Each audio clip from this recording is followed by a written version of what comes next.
Chris Zellous with us. Chris Zellous coming in from Grimsley. Chris, good to see you. Good to see you. As always. We've talked before, but just to talk about tomorrow night's game, some of the key factors playing against East Forsyth. What's the word?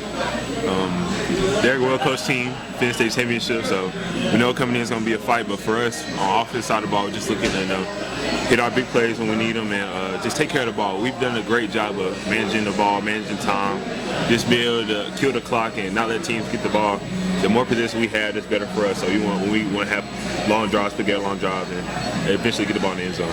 You got a haircut too, didn't you? You got the trim. You ready to go? I got a haircut this week. It feels like you run quicker and faster with that hair being cut. I know it has to be quicker and faster. Tomorrow night against East Forsyth, you talked a little bit about it already, but what are you expecting to see out of them? They're a tough and physical team. They like to run the ball, like to kind of smash mouth football team. They like to hit their big plays, kind of explosive in the pass game a little bit. But, on defense, they like to do a lot of man outside press corners. So, I like our one-on-one matchups with our receivers. I like who we have. So, we just got to go out there and win those matchups when we get them. And you look at the penalties. I talked to Quan about this, the other guys about this. Penalties got to drive you crazy sometimes. You're the quarterback. You go on a quarterback run up the field, run about 60, 70 yards, and the official says bring it on back. How do you overcome, and you bring it back to the line of scrimmage and back it up 10 more yards, how do you overcome things like that? For me, it's just having short-term memory, just picking the guys up. We have missed errors. It's going to happen. But, we just want to be going full speed. And, you can't have too many, but it happens. It's football. So, just having a short-term memory, just forgetting to worry about the next play, worry how we're going to get the yards back. And I guess you really got to almost reprocess everything in your mind. What just happened is gone. You got to refocus, refigure the thing out. What about having Quan back there? What's that mean? Because he's a strong runner. It makes my job easier, a lot easier. Quan's a great runner.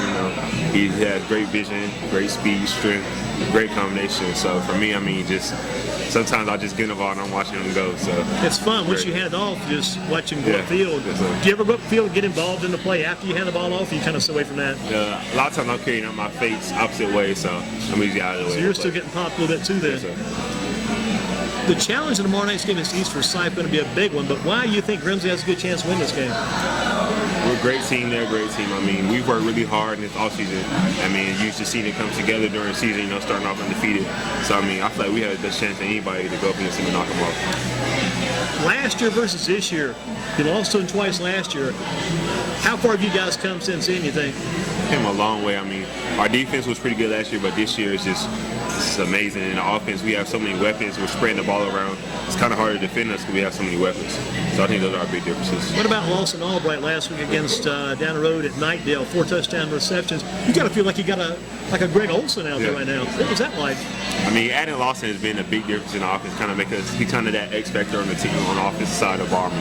He just gets open, and a lot of times, we have so many guys, Jakeem or Quan, that'll leave Lawson wide open, or Jakeem or Lawson will get our other receivers involved. So he's been a great addition. And 4 touchdowns. I didn't even think we were talking about after the game.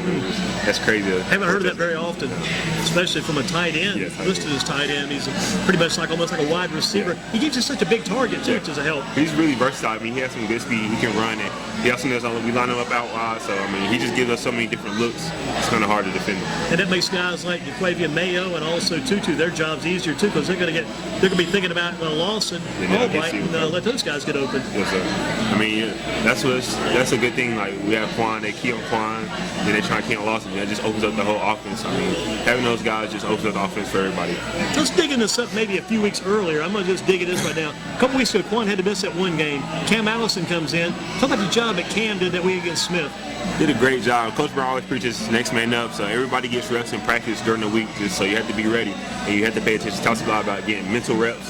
So if you're not in, you're still going through the play in your head. Just make sure you know what to do. So when you're caught up on, you're ready to go. And Cam Allison did a great job and some great runs. He's also good in the pass protection game, picking up blocks. He's just next man up, and he was ready to go. Man, it's what about Chris Lyle being down there? That's going to be a situation right side of the offensive line. Need to replace him. Who is going in there? I know you know already because you're back there behind those offensive linemen. Who's up there? We have a junior. His name is Bowen.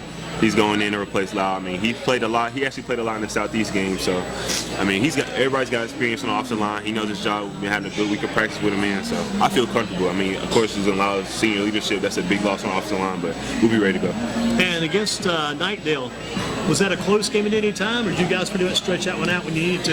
Yeah, we stretched it out. At one time, it was 47-13. That was the difference, man, because the final score was 47 to 20-something. They got about 20 points in. Yeah, about 30 Yeah, points. 30. In the fourth quarter, but I mean, we just got a little last days. You guys expected, I mean, maybe I'm reading this wrong. I think you guys expected a little bit more out of them going in, though. You guys were well prepared for Nightdale because they were unbeaten going in. Yeah, we were well prepared. I mean, we knew that they might not have played the best competition, but for us, that doesn't matter. We're really, our points are ourselves. We try to focus on not eliminating penalties, mistakes, just not beating ourselves every week. So no matter who we're playing, we're going in like they're undefeated. Tomorrow night, running and passing both. The running game.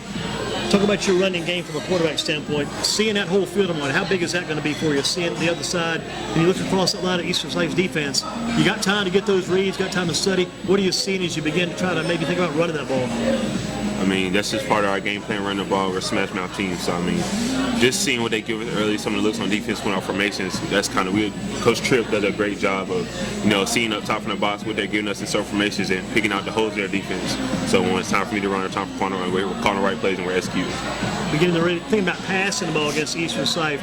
You read these guys from the passing defense, what do you see?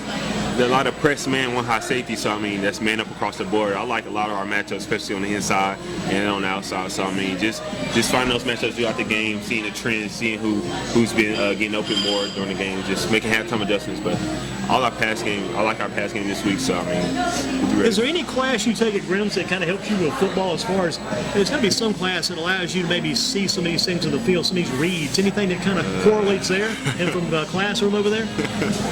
I'm going to say anything really correlates over. Just, I mean, being decision making, like maybe math or English, is when we reading and comprehending, maybe English, reading and comprehension, being able to watch film, comprehend what the defense is doing, and make decisions based off that. How important is watching that film? If I'm a player and say, Coach, I love to play, just let me go out and go crazy, let me tackle people, hit people, I'll do that. But I'm not a film guy. How important is watching that film? Yeah, I mean, without film, there's no way to prepare. So, I mean, you can't really be a good player and not watch film, because then when you get in the game, you want to know what's going on. Like for me, I try to watch film almost every day, starting Saturday after the game, leading up to the game, all the way up to Thursday. So, I mean, film is vitally important. I mean, you can pick up so many things about film if you watch it enough time.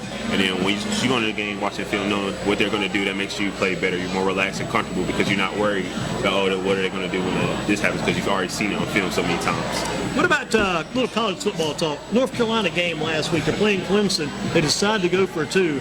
In that situation, did they do the right thing? Yes, I think I honestly would have passed the ball, because they had some sense the whole game. They tried to call an option play, which I'm not an offensive coordinator and I'm not a college coach. So, yeah. I mean, just seeing it from the fan side of the point, I say maybe throw the ball in the zone right there.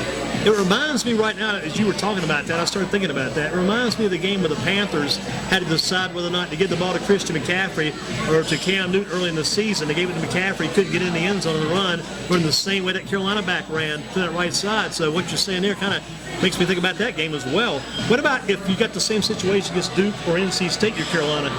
Do you go for 2 then? I mean, That's your big rival. I like it. I like going for 2. Big game, you're trying to win. You always want to play for the win. So, I mean, while getting an opportunity to go for the win, just make the right call.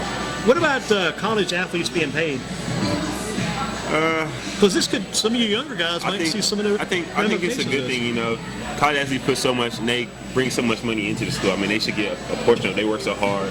I guess that's basically their job. So why not get paid for it? Get a little portion of it. Because I was talking to maybe Miles Taylor earlier about this, about Zion Williamson at Duke. If he could have had a chance to get paid last year off some of the things they could have done with him, he may not have to go to the pros. I mean, you look at guys that some guys are going overseas so they can get paid earlier, just take the money. So I mean, that for college athletes I think that would be a big thing. To bring more athletes, keep them in, going to college and things like that. Yeah, the Jennings kid, Mr. Jennings, I think it was, a Jennings kid a couple years ago left high school, went to Europe to play. He was a good friend with P.J. Harrison to get the money over there. And you look back at it now, I mean, good Lord, I just had. You think about Zion Williamson, he may decide to stay in college another year or two if he's paid some money off those deals. It may encourage him to stay around a little longer, and not necessarily get the degree. He gets the degree later, sure, but maybe to help Duke a little bit more and help his overall package. I know one thing. His first pro game is probably going to be off the charts. People watching that game, it's going to be crazy. A few more questions for Chris Zellous. How long does it take you to wind down to that Friday night game? I know this Friday's going to be one of the all-time big ones. How long does it take you to wind down? I mean, just going home, getting that good shower, getting in the bed. I like to get a lot of rest after the games, let my body. Do you have a time frame? Want to be in bed by midnight or 1 o'clock, anything like that? I mean, it's just however the night flows. Just get something to eat, get in the bed, take a nice shower, get in the bed, or ice, whatever I need to do. Get in the bed, just wind down, so I let my body rest. After the game, I'm focused on the next week, so I got to start getting ready for next week. Yeah, that's going to be an interesting thing tomorrow night, how that game turns out. The next week, you can't even think seriously now, because everybody's so hyped up about this game, but you can't even be thinking about the next week right now almost. It's almost like Easter size everything. It's like tomorrow night is like the big night. Put it like that, leave it like that. We mentioned this maybe before. If you weren't playing high school football, what would you be doing? Didn't say you weren't playing basketball either. I'm going to rule out two of those. Makes it tougher question for you. If you're not doing basketball or football, what do you be doing? Just doing good in school, and I'm involved in some organizations outside school, so just volunteering, helping out in the community, and just giving back. I like to help people, so giving back would be a smart big move. thing for me. Those community service things are really going to pay off for you trying to get into college, because they read those things, and when they give out the scholarships and awards, I saw it as time went on. Those are big things at the bottom of that list, because I see all the things on that list. Those service community things are huge. Top athlete to ever come out of Grimsley High School, your opinion? Best player to ever come out of there. Still DJ all the way. 20 years down the road. Last time I asked you maybe 15. Now, 20 years down the road, Chris Zellous is doing what? We'll see what God has planned for me, but for me, my personal, I would either be still playing professionally or want to be a financial advisor for major athletes, major business owners, things like that. So maybe have my own firm or just being a financial advisor. Anybody give you any insight on that now? Are you already thinking about that for the future? As far as what being? As far as people talking about that mentoring you for a job like that down the road? My uncle. I was wondering how you got the idea. Yeah, my uncle was a former financial advisor, so I can always go to him and talk about that and things like that. Good stuff. Good stuff. If you were president for one day, what do you do? King for a day. King for a day. Anything you could do. Do about anything. Make sure all my family, get them all new housing and cars. Just make sure they all good for that. Cover them up. Yeah. I think what I would do now as I'm getting older, I think Don more like this too. I think I would quadruple Social Security benefits. Quadruple the benefits, man. We got to do something for the people as they get down the road. What makes Chris Zellous a winner? It's a hard worker. I mean, that's one thing I've learned to do, just work hard and, not really worry about all the outside noise, all the outside things going. Just control what I can control. Be determined, don't give up, and just learn from mistakes, learn from failure, and just keep pushing. Is your best friend on the planet Earth a human or a dog? Human. So your best friend is? Best friend. Probably say my brother. Yeah. John? He's in college. You guys still talk? We talk all the time. Yes, sir. A lot of texting, a lot of emailing, things like that? We FaceTime, talk all the time on the phone. Wow. He's came to a couple of games when he can, so we just... Will he be there tomorrow night? Probably, yeah. Yeah. A lot of family at the game tomorrow night, I'm sure. Chris, thank you much. Thank you. We got Arm and Air, yes, champion sir. Right there, Chris Zellous, Grimsley High School. Yes, sir. Good luck tomorrow night. Appreciate it. Good luck in that game. Yes, sir.